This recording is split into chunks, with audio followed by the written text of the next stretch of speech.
Hello everyone, and welcome to my General Hospital official channel. I hope everyone is having a wonderful day. Before we begin, please hit the subscribe button and give this video a thumbs up. Rick lands a surprising blow at Ava's trial. Michael turns the tables on Drew with an underhanded trick. Michael betrays Drew today on General Hospital in order to form an alliance with Curtis. Lulu makes her great escape, and Ava's trial starts. In the General Hospital of today, ignoring a call from Curtis on his own phone, Michael checks his right as Drew arrives. Drew responds not, but thanks Michael for meeting to go over urgent concerns. Michael curtly acknowledges he told Jason about Willow and Drew's kiss, but he wants some explanation for why Jason attacked him. But he had no idea Jason would attack him. Drew urges them to get past this by having a real conversation about Willow neither of them desire. He is really remorseful about what occurred. There are no apologies for what he did, rather, Michael believes Michael would pardon him so he may pass. Why would I want that? Michael only glares at Drew. She insists she only kissed him unintentionally once. You sure about that? Drew appeals to Michael, whose jaw clenches and lips purse. Drew begs to be permitted to make up for the damage he caused. How does he plan on doing that? Drew believes part of building up trust is handing Michael the CEO job, but is that the only reason to get back in his good graces? No, Drew adds, that's simply part of it. Michael knows the job inside and out. Curtis is wonderful for interim, but Michael is the future. Drew says the next step is to thank Curtis and convince him he's valuable, but not experienced enough, then they clear it with the board and go on. Bottom line, he never promised Curtis anything. Michael comes first. I was never going to choose Curtis over you. We then notice Michael's phone, capturing the whole exchange. At the gym, Curtis gets off from trying to reach Drew and flashes back to Michael telling him Drew's going to get rid of him as the CEO as soon as he's in DC. Jordan gets there remarking how out of breath he is, and Curtis reveals he's working out his frustrations. He tells her he has grounds to believe someone he trusts is holding a secret. Drew. At the boxing gym, Curtis earnestly meets Jordan. He didn't believe it at first, but now Drew's being evasive and avoiding him. Curtis tells her she can't tell anyone, but Michael informed him that Drew would double-cross him and install Michael in the CEO position. Jordan thinks Drew's just busy and it's not an issue of him avoiding Curtis, but Curtis isn't sure. Lulu's shamming her coma as a nurse checks her monitors, then sits up to massage her legs the second she's gone. She tries walking again, having greater luck at staying upright this time. She makes her way unsteadily to the couch, then hears Cyrus informing the doc he's located a better long-term institution in South Carolina. Lulu hurries back to bed to lay back down in her coma. Cyrus comes in stating he's taken care of everything. He's attempting to get her out of there as soon as possible. The nurses come back in and Cyrus leaves, as Lulu surreptitiously listens to them discussing about getting a slew of new patients tonight and the hospital being a madhouse. They depart and she unplugs herself, making her way to the door, creeping away along the corridor. Cyrus rests a hand on Lulu's head as she lies with her eyes closed in her hospital bed. She makes it to the front desk and overhears them talking about moving her to the new institution, then backs away hesitantly. She finds a fire alarm behind her and pulls it. When the front desk clears out, she makes a slow run for the exit, snagging a coat and bag the receptionist left behind. Shortly after, Cyrus returns, asking to see Lulu. He doesn't enjoy leaving her alone very long. Outside, Lulu's changing into jeans and hoodie to cover herself. She stumbles off into the darkness. Alexis and Sunny come to the courthouse and ask how Christina's doing. She's okay, but she wants it all over so Ava can pay for what she's done. Molly and TJ show up and Molly tells her sis she's got it. In court, a teary-eyed Christina purses her lips. Trina and Jocelyn enter the courtroom, where Trina grins at her boss. Joss and Gio take seats on the other side of the room, and everyone starts to file in while Rick and Ava observe. The trial begins and the prosecutor offers her opening statement to the jury about why Ava's guilty. Christina remembers back to their quarrel and falling out the window, writhing nervously. After Ava glares at her, Rick gets up for his own opening statements, arguing this was all just a tragedy, not a terrible attack by his client. He doesn't believe that, by the conclusion of the trial, they'll find Ava guilty. It's because of Christina's fury and attack that she lost her own baby. Rick pins it all on Christina. First up is Natalia, explaining what she observed when Christina fell, followed by Gio. Jocelyn follows next, describing Christina's situation when she found her in the pool. Then we're back to Natalia, talking about Christina cut up, bleeding and still. Joss talks about heading to the ambulance with Christina. Then Trina talks about what she did and glanced up to see Ava standing in the window, after some urging from the prosecutor. Molly, TJ, Christina, Joss, Gio, Alexis, and Sunny sit solemnly in court. Rick then stands up to point out that Trina saw Ava, but didn't see who or what caused the fall. Then the OBGYN who worked on Christina gets on the stand, saying the baby would have been born healthy.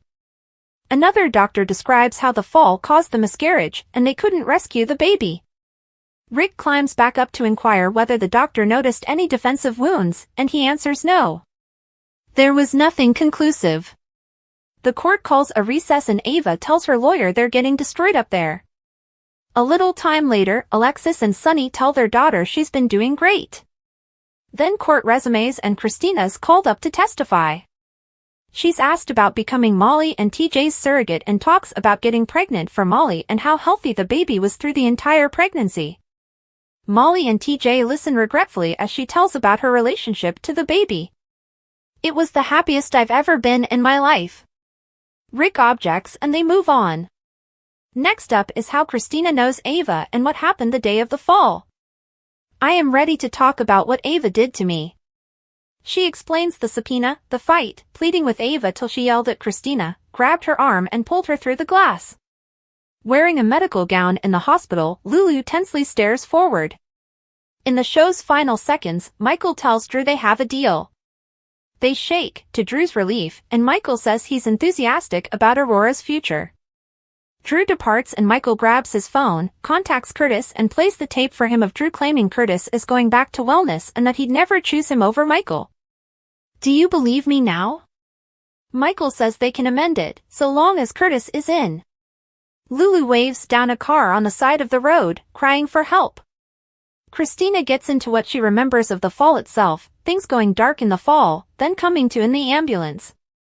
Then passing back out and waking up disoriented and in pain and learning she'd lost the baby. Ava just glares at her the whole time as Christina comes into knowing that it was because Ava had slain her kid. Rick asks if she needs a moment and pledges to be brief. Then, why are you lying? Sasha was informed by Michael that Willow and Drew shared a bed. Later, when Drew started pursuing his wife, he cautioned Curtis to be careful around him.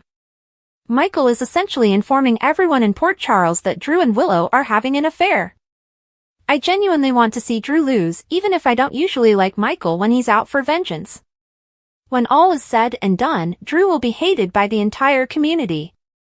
Perhaps Drew will be moved off the canvas to Washington, D.C., as a result of this and his electoral success?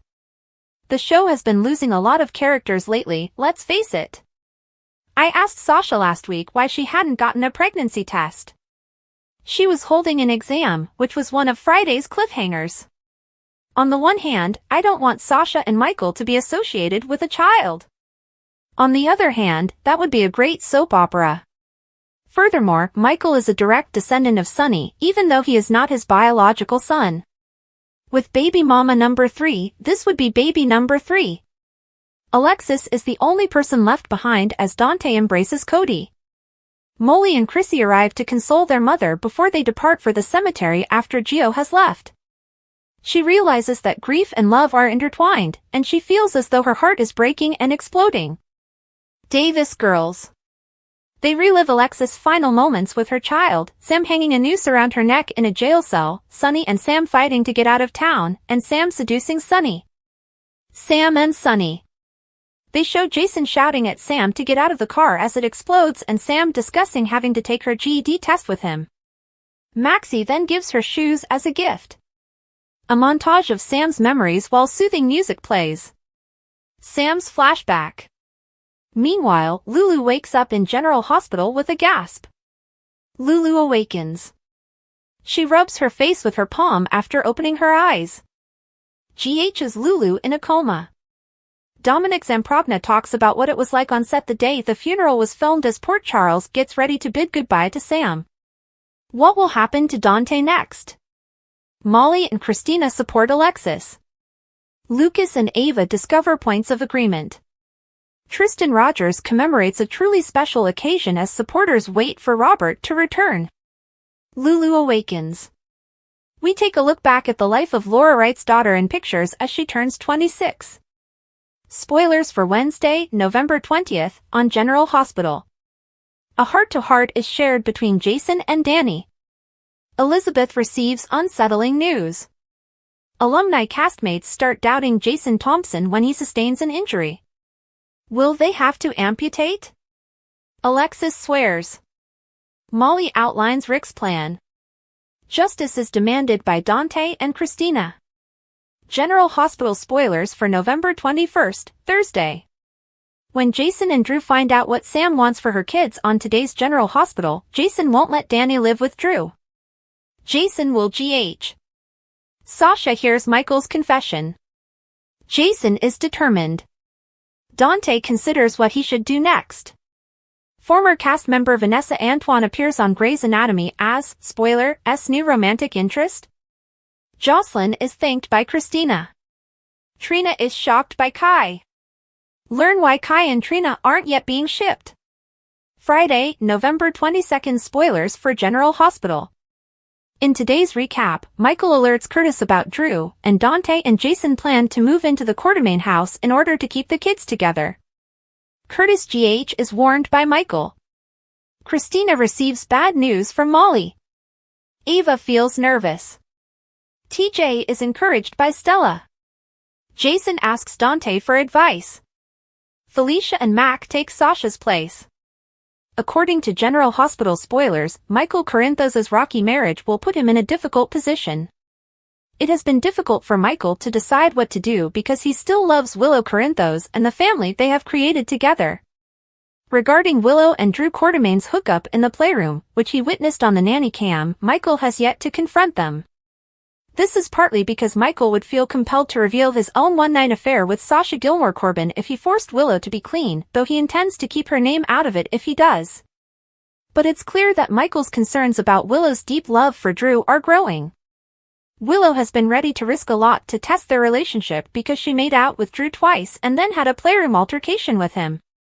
Naturally, Willow is now making an effort to put her marriage back on track in order to restart her life.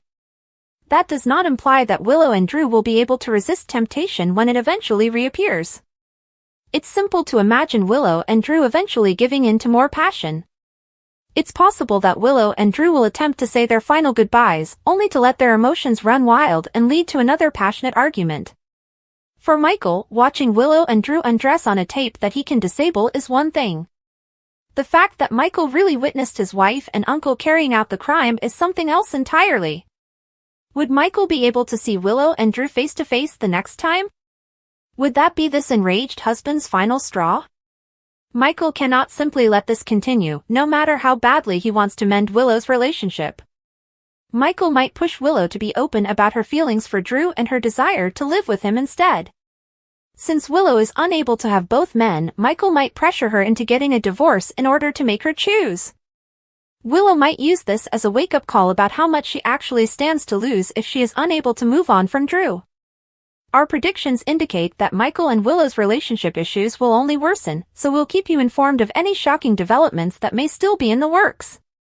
Keep an eye out for all the drama as General Hospital teasers suggest Michael may encounter some awkward situations, particularly if Sasha is pregnant.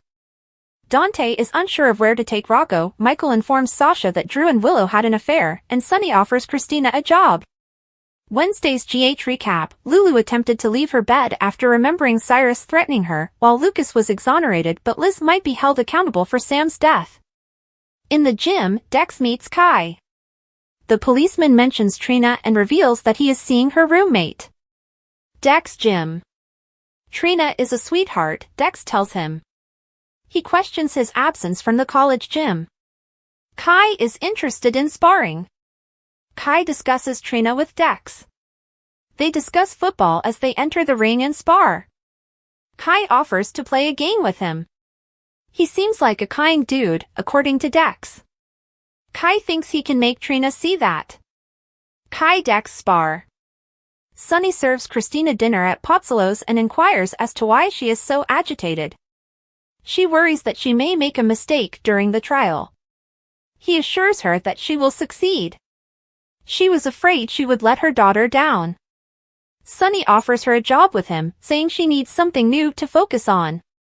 Sunny offers Christina a job. Although she is not qualified to accomplish anything, she appreciates it. He believes she is intelligent and will succeed. To check how she feels, she can bounce around at Corinthos Coffee. She consents to give it some thought. Christina replies that Sunny is concerned. Joss is told by Trina at Bobby's that Kai is a flake. Having to spend time explaining things to him is something she dislikes. General Hospital spoilers predict that Lucky Spencer will finally find a reason to stay in Port Charles. Now that Elizabeth Baldwin is locked in a bad predicament at GH, Lucky will have a feeling of purpose again as he works to help her. Lucky knows Liz better than just about anyone, so he'll realize she's not responsible for Sam McCall's demise in any manner. Elizabeth is quite about the most conscientious employee in the entire hospital, so Lucky will have great faith that she did everything perfectly. That said, Sam nevertheless ended up killed suffering a lethal digitalis overdose somehow. This doesn't make sense to Liz since she handled Sam's nursing staff, which means she knows exactly the employees that treated Sam and what meds she was supposed to be given. Digitalis definitely wasn't on the list of recommended drugs, so none of this is adding together for Liz at this point. It won't add up for Lucky either, but he'll do whatever it takes to make sure Elizabeth's reputation is cleared. That could entail getting his hands on any security tape that could offer a clear image of a very dubious guest. Will Lucky call in a favor and get that film supplied to him ASAP? Could Cyrus Renaud be seen walking in and out of Sam's room shortly before her demise? Regardless, the show shared a pic of Lucky watching something on his phone with Liz eagerly looking next to him.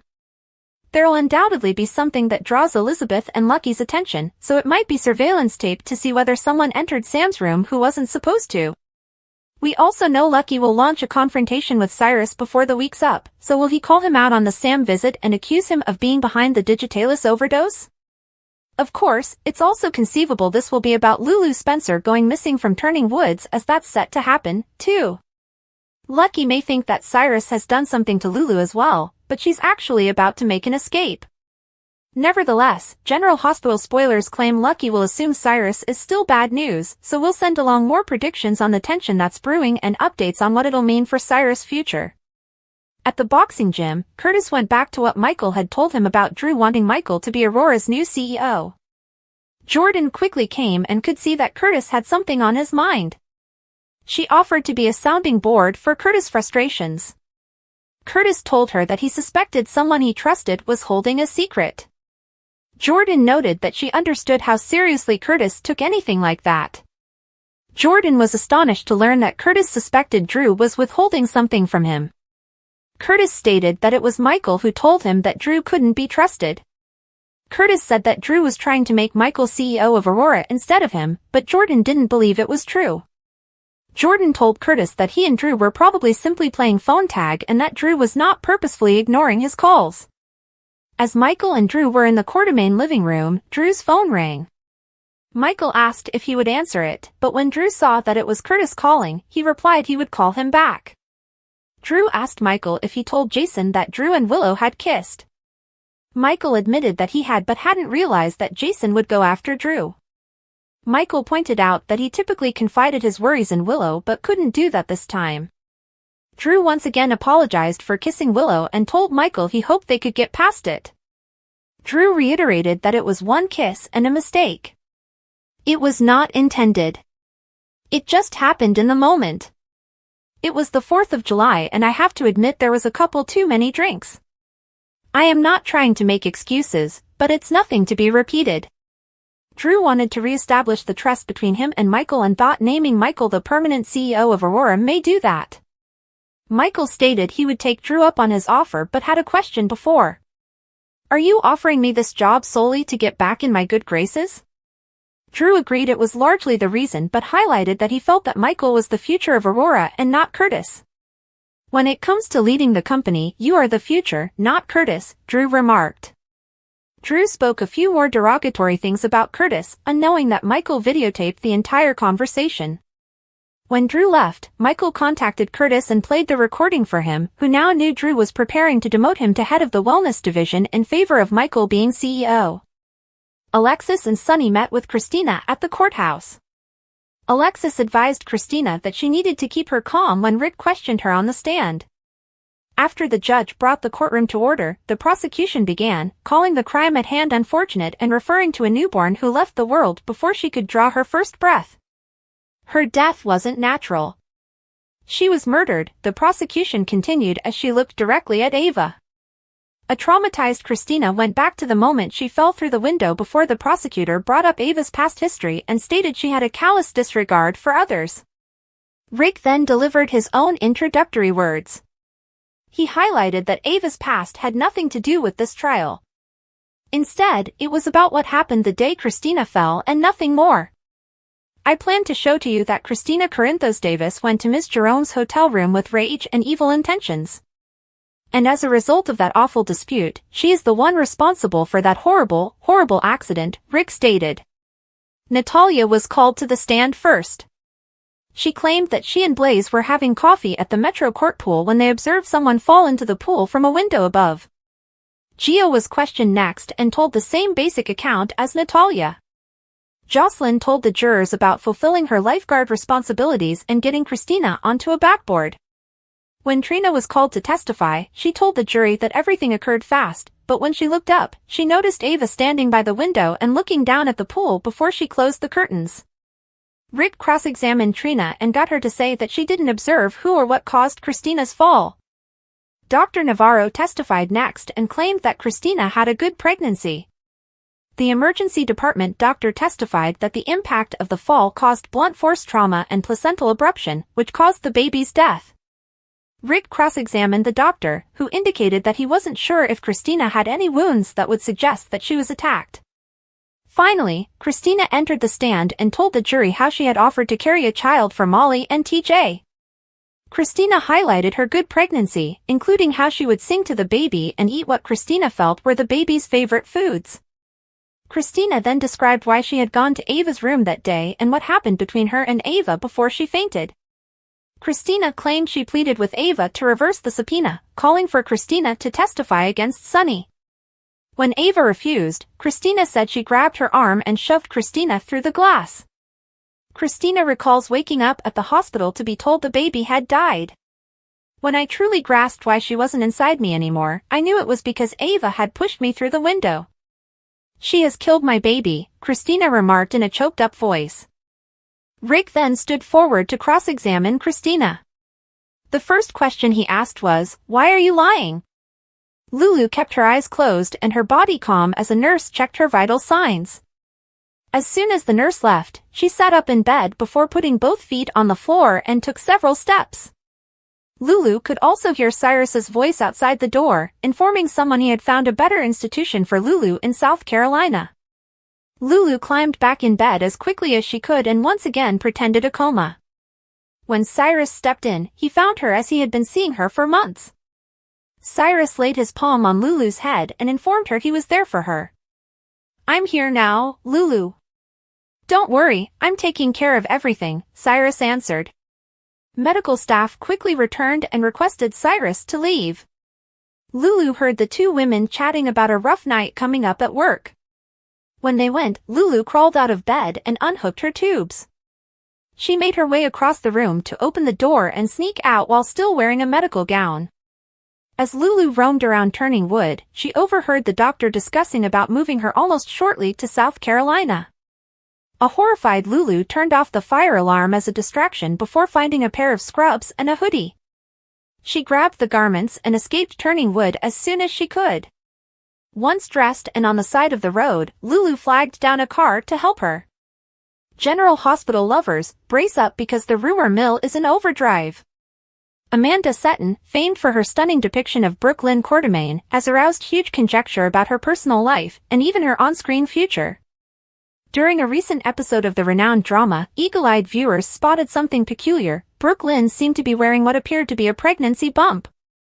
Naturally, this drove fans into a frenzy, wondering if the great actress behind the character, Amanda Setton, may be pregnant in real life. Clues from on-screen moments. Brooke Lynn has always been the fiery, independent, and career-driven character we know, but this unexpected shift has us thinking if General Hospital writers are cooking a big parenthood storyline for her. Could Brooke Lynn be expecting with a new love interest, or is there a secret narrative ready to unfold? But here's the kicker, Amanda Setton has been very discreet about her personal life. Fans may recall she took a brief sabbatical from GH in 2020 during her pregnancy, but she returned with a bang, confirming her dedication to the character. Real-life baby bump or clever storyline? Sources close to the show remain tight-lipped, but industry experts imply that this could be a creative move by the writers. After all, General Hospital is notorious for combining real-life occurrences with fictional drama. Is Amanda's personal life once again crossing paths with her on-screen character's journey? Social media speculation. Fans have flocked to social media to offer their theories. One viewer wrote, "Brooke Lynn is glowing. If Amanda Setton is pregnant IRL, I hope they make it part of the show." Another fan added, "It's about time Brooke Lynn gets her own little Quartermaine." But is Amanda genuinely expecting, or is this a clothing trick? What Amanda Setton has said. Amanda herself has been mute on the topic, throwing further fuel to the flames. However, her latest interview about managing parenting and performing revealed how much she enjoys her family life, which could imply that another edition might be on the horizon. What this means for Brooke Lynn. If the reports are true, what may this mean for Brooke Lynn's storyline? Could this be a redemption storyline for her character or maybe a dramatic co-parenting twist? General Hospital viewers know to expect the unexpected. Final thoughts. While there's no confirmation yet, the potential of Amanda Setton being pregnant has definitely added an extra dimension of excitement to General Hospital. Whether it's a real-life occurrence or a storyline twist, one thing is clear, Amanda and Brooke Lynn are keeping us captivated. Stay tuned for updates as this story develops, because in Port Charles, there's always more than meets the eye. Brooke Lynn is no stranger to drama in General Hospital. From her tumultuous relationships to her complex family dynamics, the character is often at the center of upheaval. If Amanda Setton is truly pregnant, it would be fascinating to watch how the writers weave this into Brooke Lynn's tale. Here are a few intriguing possibilities. A new love interest or reunion. Brooke Lynn has had her share of heartbreak. Could a baby lead to the rebirth of her romance with Chase? Fans have long rooted for these two to find happiness together, and a baby storyline may be the perfect opportunity to revive their relationship. Quartermaine family drama. The Quartermaines are notorious for their untidy, larger-than-life shenanigans. If Brooke Lynn is expecting, it's easy to imagine the upheaval this would generate within her family. Ned and Olivia might step up to provide support or criticize her choices, while Tracy could bring her customary sarcasm to the mix. A secret pregnancy? Knowing Brooke Lynn's past, it wouldn't be shocking if she kept the pregnancy a secret at first, perhaps out of fear of judgment or confusion about the father's identity. This might lead to a big surprise down the line, timed perfectly for November or February sweeps. Work versus motherhood struggle. Brooke Lynn has always been career-driven. A pregnancy could push her to confront a new set of objectives, especially if her job ambitions clash with her road to motherhood. Amanda Setton's personal life, what fans know. Amanda Setton has been a fan favorite since joining General Hospital. While she keeps her personal life quiet, admirers know she's a dedicated mother. Her first pregnancy during her time on GH led to a temporary hiatus, but she returned stronger than ever, managing career and family like a pro. If Amanda is pregnant again, it's probable she'll negotiate this with the same grace and determination. Her last hiatus established that the GH team is supportive of her needs, and they may have already planned ahead for this scenario. For now, we can only speculate and keep a watchful eye on every episode of GH. Whatever happens, Amanda and Brooke Lynn are sure to keep us entertained. Would you like additional fan theories or a discussion of Brooke Lynn's history with Chase and the Quartermaines? It's surprising, to say the least, that Michael will not be a recast, considering actor Robert Adamson has stepped in for Duel a number of occasions as a temporary recast when needed. This seems to indicate that the Michael Corinthos character could pass away, or at the very least everyone will think the figure has passed. Then again, with everything going on with Michael's marriage, may he decide to leave town? Where would that leave Sasha Corbin if she finds out she's expecting? There are so many elements to Michael's tale right now, so it'll be interesting to watch how the character ends up exiting. Thanks for watching. If you like this video, so please don't forget to subscribe my channel and don't miss any update.